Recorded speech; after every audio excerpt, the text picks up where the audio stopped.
Everyone, this video is going to provide you with an overview of the literacy narrative assignment. If you navigate to week 2 and move to week 2 assignments, and then open the literacy narrative first draft, there's an overview, and I'm going to go ahead and walk through that with you so you have a better understanding of the assignment. Literacy narratives are a kind of autobiographical essay where people explore personal experiences they've had with language, reading, and/or writing, communicating in general. These narratives unpack and explore personal experiences with literacy. With this assignment, you'll be reflecting on an important moment of your life involving literacy. I want you to recall a significant moment or situation that helped you become a better reader, writer, or communicator. Was there a specific person in your life who helped you become a better writer, or potentially a situation where you began to read or write more often for a specific reason? Maybe it was in a classroom, or maybe it was writing for a journal or blog, or taking time out of your day to write poetry in your free time. Um, while you're brainstorming for this assignment, I want you to reflect on particular moments that affected like a particular moment that affected the way you view reading, writing, or communicating, and whether or not those were positive or negative experiences. I want you guys to know this is judgment free. So regardless of the situation you explore, as long as you're reflecting on literacy practices and how they've helped shape your life, you're doing good. Like you're doing what you're supposed to be doing. A lot of students talk about their English instructors, like English teachers in high school, or maybe a reading teacher when they were younger. But I don't want you guys to feel like this is constrained to the classroom. A lot of students talk about how tabletop games have helped them come out of their shell and become better communicators. A lot of students look at their first job and how it shaped them as a communicator. Some students look at sports that they've played and how that improved the way they speak in public settings. Um, it could be video games. It could be any number of things that kind of pulled you out of your shell and helped improve you as a communicator. Um, reading and writing in your spare time. Maybe you were obsessed with reading Harry Potter books when you were younger, um, or Philip Pullman's work or graphic novels, whatever it is. I want you to think about how it has shaped you as a reader, writer, communicator, or as a person in general. Reflect on those things.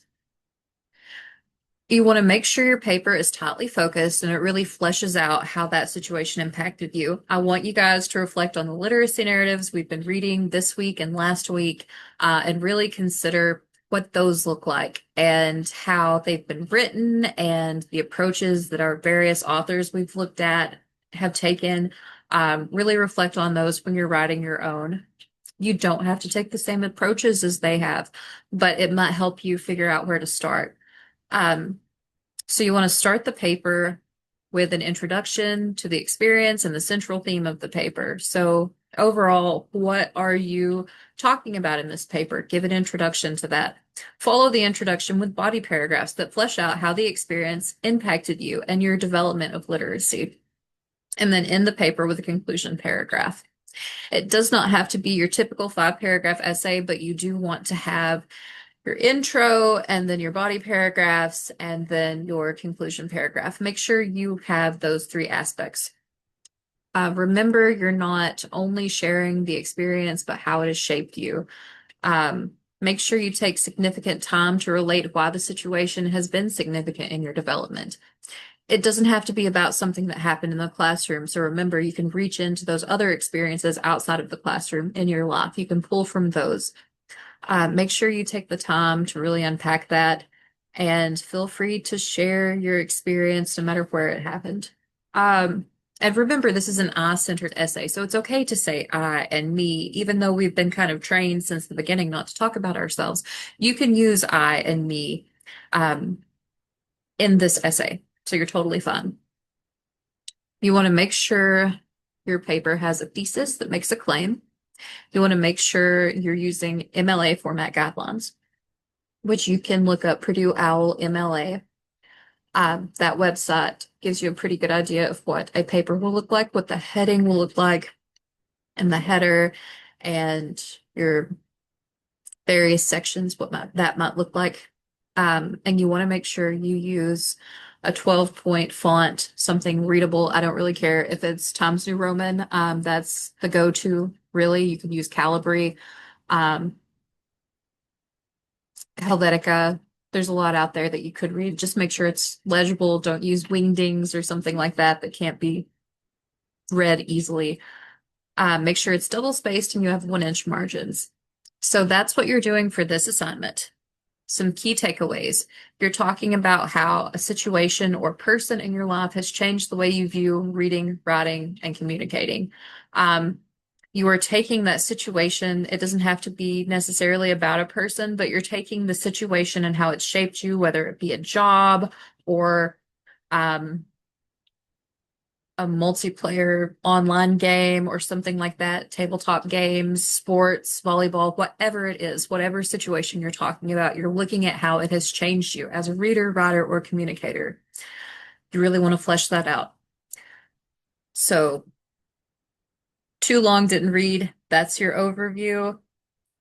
And I want you guys to have fun with it. Like, I don't want you guys to feel bored telling stories. Don't tell me what I want to hear. I want you to reach into yourselves and think about how you think about writing and think about how you think about reading and how you have developed and your journey on the road of literacy. I want you reflecting on that. That's the big takeaway from this. It doesn't have to be perfect. It just needs to be finished. And you need to put some thought into it. As a reminder, do not use AI to generate your work and don't use it for any part of the assignment unless you have written a paragraph to me explaining why and how it has been used. And send that to me in an email if you're going to use it. I think that's everything for this one, you all. I hope you're having an excellent week. This is week 2. It's going to fly. We'll be to the end of the semester before you even know it. Yeah. You guys keep up the good work, and I will talk to you soon.